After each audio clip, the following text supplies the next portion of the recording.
Welcome back from spring break, everybody. We just have a few more weeks of school. So this week we're going to be learning 3 lessons, and I hope everyone had a nice rest. And I wanted to thank Chloe, Hannah, and Kylie Faith for the cards they sent. I loved all the pictures, and they're hanging on my refrigerator right now. And it gives me joy when I look at them every time I open the refrigerator or the freezer. Chloe wrote the whole thing in cursive, which was kind of cool. Kylie Faith told me that she learned to ride a bike with no training wheels, and Hannah addressed the envelope all by herself, and I'll actually be using Hannah's envelope in today's lesson. Let's get started.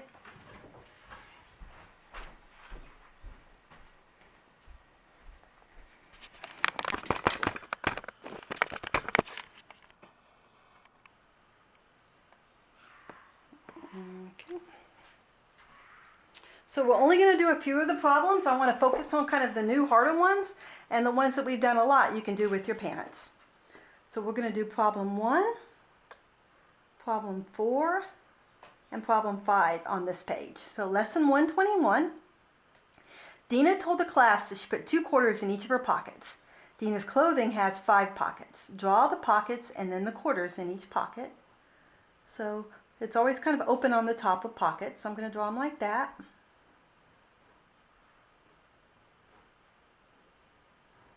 And since all the coins are the same, I'm just going to make them circles. How many quarters does she have? We're going to count by twos. 2, 4, 6, 8, 10. How much money is this? Let's figure out how much money is in each pocket. So 25 cents plus 25 cents, 2 quarters is 50 cents. So it's 50 cents, 100 cents, 150 cents, 200 cents, 250 cents. So we can write it like that. But a lot of times, if you have more than $1, it's better to write it with the dollar sign. And so 250 cents is $2. The decimal point, you say the word and, 50 cents. But you don't put the cent sign since you have a dollar sign. So now we're going to skip down up to rounding. So whenever they tell you to round numbers to the nearest 10, then the first thing you have to do is decide which 2 tens it's in between. So 47 is between 40 and 50, and then we round it whichever one it's closest to. And 47, since 7 is more than halfway, going from 40 to 50, we're going to round it to 50. For the number 12, we know it's between 10 and 20. You don't have to write these numbers. If you want to just think them, that's fine. And since the 2 is pretty small, it's closer to 10 than 20, so that's going to be 10. 85 is going to be between 80 and 90, and it's exactly halfway. And whenever it's exactly halfway, because of the 5, we always round up. And now we're going to talk about arrays, and we've done those for a couple weeks now, so it should be familiar. So the number on the top is always how many columns there are. 1, 2, 3, 4, 5, 6, 7, 8. 8 columns. And this part of the array is how many rows there are. 1 row, 2 rows. And the number of tiles used we can actually count by twos. 2, 4, 6, 8, 10, 12, 14, 16. And when you're writing an array, the name of it always has the word by in the middle, and the number of rows is always first, and then the word by, and then the number of columns. So this is a 2 by 8 array. This we have another array.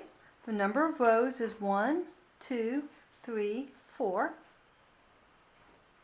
And the number of columns, 1, 2, 3, 4, 5 columns. And the number of tiles used, we could count all of them, but that would take a while. So we're going to count by 5s. 5, 10, 15, 20. So this is a 4 by 5 array. And that's the end of lesson 121. Now we're going to learn, we learned about right angles a few weeks ago, and now we're going to learn how to find which shapes, which angles in a shape have right angles. So first of all, we've got to find all the angles. So we're going to look at this number 1 first. Looks like a house, doesn't it? It's got 1 angle, 2 angles, 3 angles, 4 angles, 5 angles. And this is the note I got from Hannah. and she had a Wonder Woman stamp on it, which was kind of cool. And she wrote my name and my address on it, and she did her return address. I'm going to turn it over, and we're going to use this side. Now what I want you to notice is every envelope always has a right angle. So this is a right angle, this is a right angle, this is a right angle, and this is a right angle. I'm going to use this one. Actually, I'm probably going to use all of them in between. So if it's a right angle, we're going to put a special shape there. So the way you know, we've done this before, we line it up, and if you can exactly see without any extra space, a line there and a line there, so we know that's a right angle, so we're going to put this little shape in there. It kind of completes the square is how I like to think about it. Now we're going to check out this angle. So I'm going to lay it along this side, and you see how more open it is? So that's not a right angle. So we don't have to do this one, but put a little X there to remind me that it's not one. Now we're going to measure this one. This one could go either way. So if I line it up just like that, you'll notice it's an exact fit there and there, so it is a right angle. So I'm going to make a little square out of it. Now I'm going to check this one. It's too big, so it's not. And this one I can kind of tell by looking at it, because this one's straight up and down and this one's sideways, but just to be sure I will check it, and it works. So this one had 1, 2, 3 right angles and 2 angles that were not right angles. Now we'll do this triangle. So I'm going to line it up here. When I line it up here, we can't see this one at all. So we know that's not a right angle. Now I'm going to check this one. I line it up, and it's not open enough for me to see the other line, so that's a no. And I'm going to line this one up. And it's a perfect fit. See how that one goes there and that one goes there? So it is a right angle. So this one had 1 right angle. So we'll measure these. That's a right angle. Now we'll measure this one. That's a right angle. Now we'll measure that one. That one's too big, isn't it? Because it opened up more. So we're going to put a little X there. And then we'll measure this one. And that one's too small, so it's not one either. So this one had 2 right angles and 2 angles that were not right. Not right doesn't mean wrong, though. Okay, now we're going to measure this one. That one's too small. Now we'll measure that one. It's too small too. And now we'll measure that one. That one's way too small. So this one didn't have any right angles. And that's how you do right angles.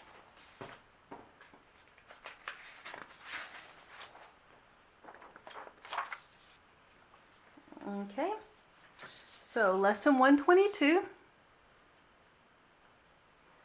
The children in Mrs. Amaranth's class chose their favorite fruits. 8 children chose bananas. So here's bananas. 2, 4, 6, 8. And 8 goes to there because each block is 2. So we're going to color it in. You guys always color better than I do.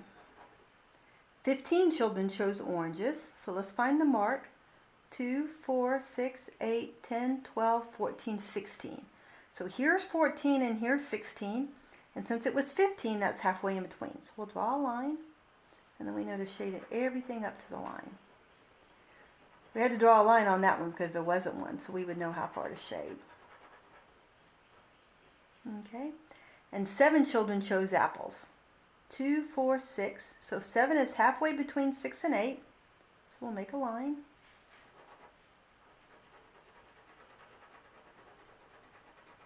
And then we'll skip the right ear observations. Okay. Put a small square on each right angle of this shape. Use a corner of a piece of paper to check the angle. So we're going to use the envelope that Hannah made, or that Hannah wrote on. And we're going to measure it. So that's a right angle.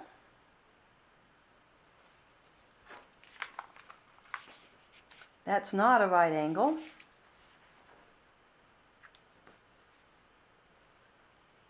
That is a right angle. This is almost like the first shape we did, isn't it? On the other page. That's a right angle. And that one's too big, so it's not one. So there were 3 right angles in that one, so we'll put 3. Trace the parallel lines using a red crayon. I forgot to bring a red crayon. I'm going to use a black marker instead because I don't want to take the time to go find a red crayon. So it's problem 2. And remember parallels when they're going the exact same direction, and these are both going straight up and down. So pretend like that's a red crayon, and those are the parallel lines. Okay. I had 5 dimes and 14 pennies. I traded in as many pennies as I could for a dime. So you got to think about how many pennies are in a dime, and we know that's going to be 10 pennies in 1 dime. So 14 of the pennies are going to become a dime, and so that means we're going to have 10 less pennies, so we're going to have 4 pennies, and we used to have 5 dimes, but we traded in 10 of our pennies, so now we have 6 dimes. So now we have 6 dimes and 4 pennies.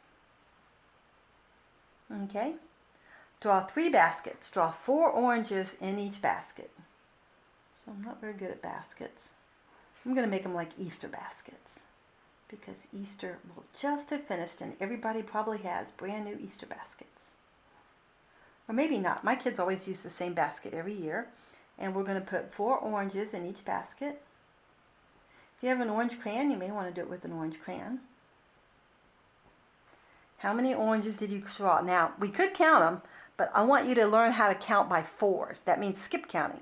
So it's 4, 5, 6, 7, 8. And then we do it again, 9, 10, 11, 12. 12 oranges. Okay, now we have to decide the name of the array. The first number is always how many rows. So 1 row, 2 rows, 3 rows. So we know the first number has to be a 3. So it could be that one.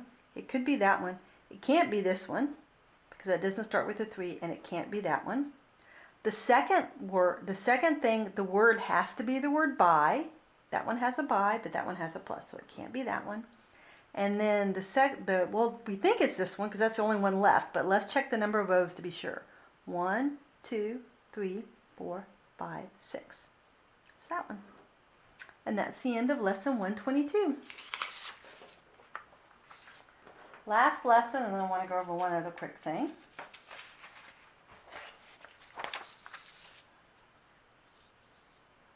Okay. There were 6 children at the party. Aunt Angie put 5 strawberries on each child's dish of ice cream. What kind of story is this? Well, if you have a certain number and every number gets a certain amount, another number, that's always going to be multiplication. So it's going to be multiplication. It's a big word. And then we're going to show the ice cream. So I'm going to make a dish of ice cream and then do 1, 2, 3, 4, 5 cherries. So we have the dish, we have the ice cream. 1, 2, 3, 4, 5. 1, 2, 3. Boy, I should have made these smaller.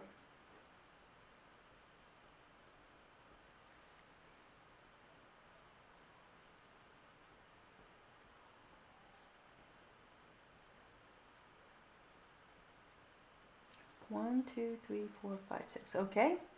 How many strawberries? Okay, we have to write a number sentence. So we have 6 dishes, and they have 5 strawberries each.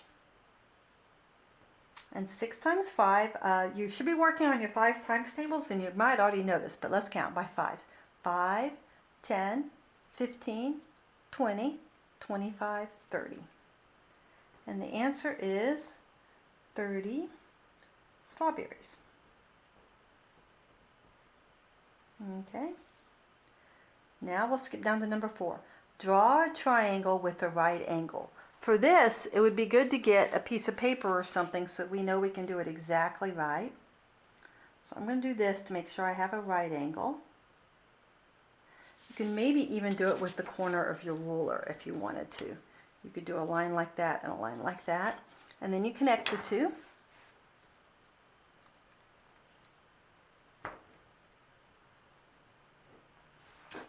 And then we always want to label our right angle, so I'm going to put it right here.